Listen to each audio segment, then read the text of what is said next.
Rev Eagle Master Level 9. There's really two aspects to the Revolution Eagle, and it's right in the name, Rev Eagle. You've got the Revolution aspect, which is all your Club 38 skills. The trick with this is all your Rev skills are basically done perpendicular to the wind. Flying forward, flying in reverse, spinning, sliding, hovering. It's all perpendicular to the wind. The second aspect is the Eagle aspect, which is all about soaring parallel to the wind. So basically your Eagle, when it's laid out like this, it takes on the flight characteristics of an Eagle. And what we want to do is we want to mimic some of that realism by flying in that mode. And that's what we're going to talk about. Level 9 is about soaring. Let's get our Eagle out there. And start soaring.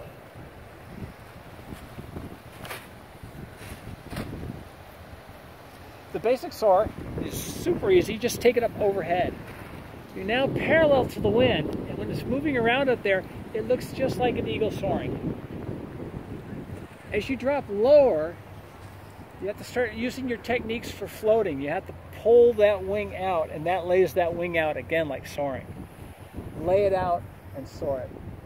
If you hold it flat, you're back to a Revolution style where you're perpendicular to the wind. Again, lay it out.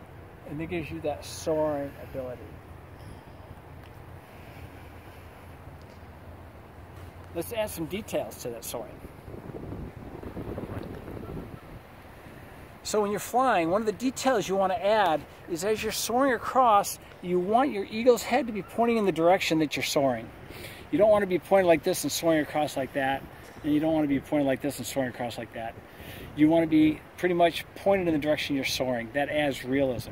The second thing is as you turn and you start heading off to the edge upwind, if you can keep that leading edge into the wind, it'll generate more lift, like this.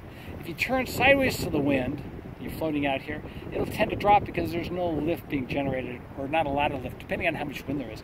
But turning that into the wind generates keeping that head up, and you can kind of just hang out there. All right, this is what it looks like on the kite. So here we are, Rev style, and here we are, Eagle style, laid out. You see the direction that it's moving in? That's perfect. Turn it and move it across. Now here, this is not quite right because it's pointed down, but it's moving to the side. Not like this, but like this. Fly it in the direction you're moving. Take it out to the edge of the window and hit the brakes a little bit, and you see that leading edge pop up. You got it laid way out and you're hanging there. Now reverse it off, float it back, lay it out in the direction of the float, turn it, lay it out in the direction of the float.